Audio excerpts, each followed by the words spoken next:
बहुत समय की बात है। ढोलकपुर गांव में चंदन नामक एक व्यक्ति रहता था।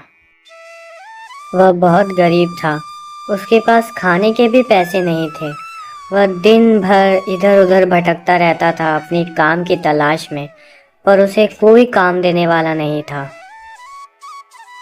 और आज भी वह पहले दिन की तरह ही मायूसी से अपने घर की तरफ जा रहा था, क्योंकि आज भी उसे कोई काम नहीं मिला था।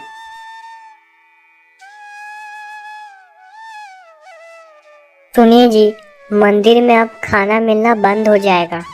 अब हम कहाँ से खाएंगे? अब क्या करेंगे? आपके पास भी कोई काम नहीं है, और अब हम कैसे खाएंगे, कैसे अपना घर चलाएंगे? कुछ तो कीजिए आप।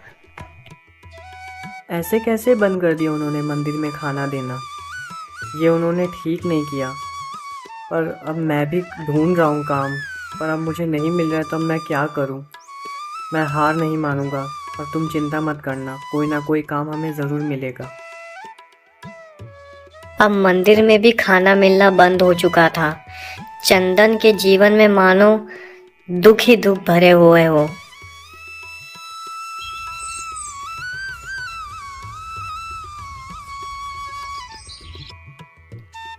फिर अगले दिन चंदन फिर से काम की तलाश में जाते हैं, पर हर जगह से उसे नामी ही मिलती है।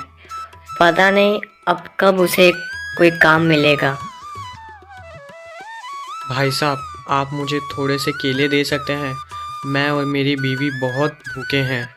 मैं आज सुबह से काम ढूंढ रहा हूँ, पर मुझे कोई काम नहीं मिला। कृपया करके आप मुझे थोड़े से केले दे दीजिए। नहीं नहीं, मैं नहीं दे सकता तुझे केले। तेरे पास पैसे नहीं है तो तू आया क्यों यहाँ से पे केले लेने के लिए? सुबह से बोनी हुई नहीं और आ जाता है केले लेने के लिए। नहीं है मेरे पास, भाग यहाँ से भाग।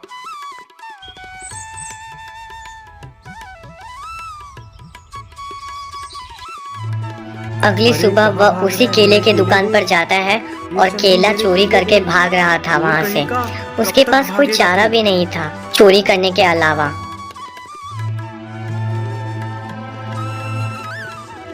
वह कैसे बचते बचाते अपने घर आता है, तभी उसकी पत्नी कहती है उसे, अजी, आप इतने भागते भागते क्यों आए हैं? और ये आपके हाथ में ये केले कहाँ से आए आपके पास? सुनीता, मैं तुम्हारे लिए केले लेके आया हूँ।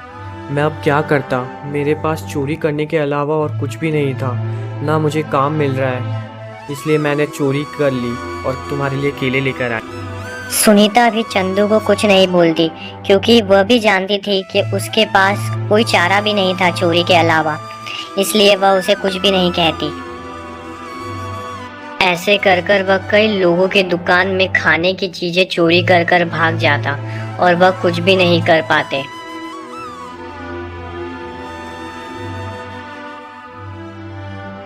यह सारी बात बबलू सरपंच को बता देता है, और सारे गांव को पता चल जाता है कि चंदू चोरी करने लगा है।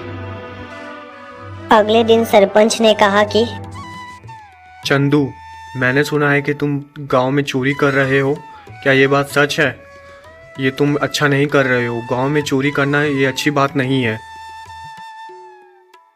हाँ सरपंच जी, यह बात सच है। मैं अब क्या करता? मुझे चोरी के अलावा और कुछ नहीं सूझ रहा था, ना मुझे कोई काम मिल रहा है। मैं अपनी पत्नी और मेरा भरण पोषण कैसे करूँगा? मुझे माफ़ कर दीजिए। नहीं, अब तुम्हें माफ़ी नहीं मिल सकती।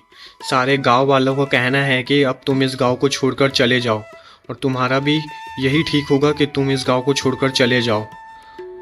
आज ही रात को इस गांव को छोड़कर चले जाना।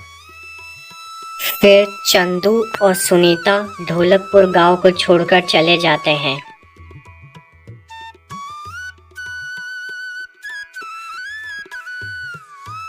ऐसे नहीं करना चाहिए था सरपंच जी को। मैंने तो माफ़ी भी मांगी थी उनसे। चंदू और सुनीता ऐसे ही वह बात कर रहे थे, तभी उसे पीछे से शेर की दहाड़ने की आवाज आती है, और वो लोग दोनों भागने लगते हैं, क्योंकि उनके पीछे शेर पड़ चुका था।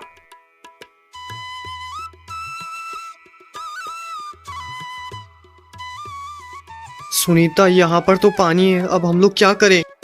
तभी चंदू को सुनीता के पीछे एक गुफा दिखती है। फिर चंदू और सुनीता दोनों उस गुफा के अंदर चले जाते हैं, क्योंकि उनके पास कोई चारा भी नहीं था। उनके पीछे एक शेर पड़ा हुआ था और वह अपनी जान बचाने के लिए उस गुफा के अंदर चले जाते हैं। चंदू और सुनीता दोनों उस गुफा के अंदर बैठ जाते हैं, क्योंकि उन्हें कुछ साफ दिखाई नहीं दे रहा था। वह तो बस सुबह का इंतज़ार कर रहे थे कि कब वह शेर जाए और वह वहाँ से चले जाए।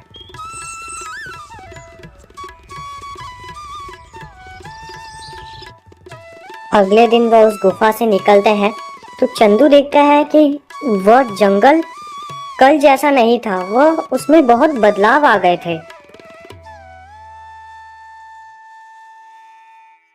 फिर चंदू उसी गांव में गया माफी मांगने के लिए। भाई साहब, कृपया करके मुझे थोड़े से केले दे दीजिए। मैं अब चोरी नहीं करूँगा, मुझे माफ़ कर दीजिए। मैं अब कभी भी चोरी नहीं करूँगा। हाँ हाँ, मैं आपको ज़रूर केले दूंगा। और आप मुझसे माफ़ी क्यों मांग रहे हैं? और आपने कब चोरी की? चंदू को यह बात अजीब सी लगी, फिर भी वह मन में खुश था कि चलो गांव वालों ने उसे माफ कर दिया। सुनीता, मैं बोल रहा था, गांव में एक बहुत बड़े सेठ है जिनको एक काम की तलाश है, तो उन्होंने मुझे रखा है काम के लिए।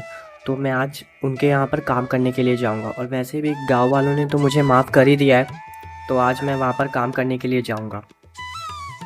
फिर चंदन उस सेठ के यहाँ लकड़ी काटने का काम करता है। वह बहुत मन लगाकर काम करता है, क्योंकि अब वो मौका नहीं देना चाहता था गांव वालों को, जिससे उसकी बदनामी हो और सब उसे डांटे। फिर चंदन सारी लकड़ियाँ काट कर अपने सेठ के घर पर आता है।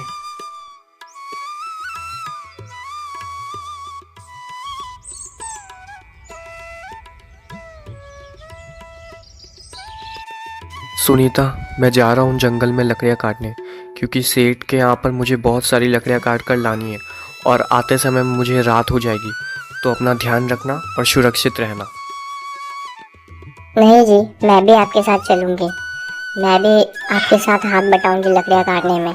आप क्यों अकेले मेहनत करें, हम साथ में मेहनत करेंगे। मैं भी चलूंगी आपके साथ। सुबह से लकड़ी काटते हुए थके हुए चंदू और सुनीता दोनों अपने घर की ओर जा रहे थे। तभी उन्हें एक लोमड़ी की आवाज़ आती है और वो लोग दोनों भागने लगते हैं। वह बहुत ज़्यादा डर जाते हैं और वह तेज़ तेज़ दौड़ने लगते हैं। भागो सुनीता, भागो, जल्दी भागो, बचाओ हमें, कोई बचाओ। भागते भागते सुनीता और चंदन दोनों फिर से वह उसी गुफा के अंदर चले जाते हैं जहां वह पहले गए थे।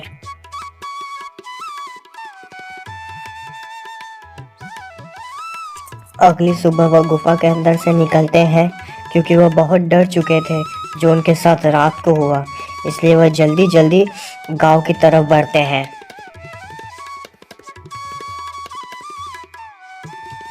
फिर सरपंच ने चंदू को उस गांव में आते हुए उसे देख लिया और सरपंच ने कहा कि क्यों रे चंदू, तू फिर से इस गांव में आ गया? हमने तो तुझे भगा दिया था ना, तो फिर तू यहाँ पर क्यों आया?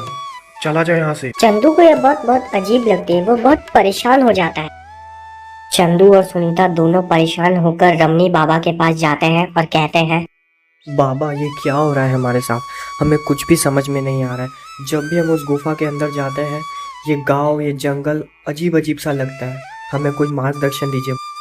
अरे, इसे तो मैंने अपनी शिक्षा को ध्यान रखते हुए बनाया था, पर मुझे नहीं पता था कि तुम उस गुफा के अंदर चले जाओगे। पर कोई बात नहीं, तुम्हारे पास जो कुल्हाड़ी है वो जादुई है। तुम मुझसे कुछ अच्छा ही काम करना, तथास्तु। बाबा की बात को ध्यान रखते हुए चंदू को एक सुझाव आता है और वह सरपंच को कहता है कि मुझे माफ़ कर दीजिए सरपंच जी, मैं पूरे गांव को मुफ्त में लकड़ियां काट कर दूंगा। बस आप मुझे माफ़ कर दीजिए। यह बात सुनकर सरपंच और गांव वाले दोनों चंदू को ढोलकपुर गांव में रहने के लिए अनुमति दे देते हैं। फिर चंदू से मुफ्त में लकड़ियां लेने के बाद सारे गांव वाले उससे पैसे से लकड़ियां लेने चालू कर देते हैं और चंदू उसका परिवार दोनों हंसी खुशी अपना जीवन व्यतीत करते हैं।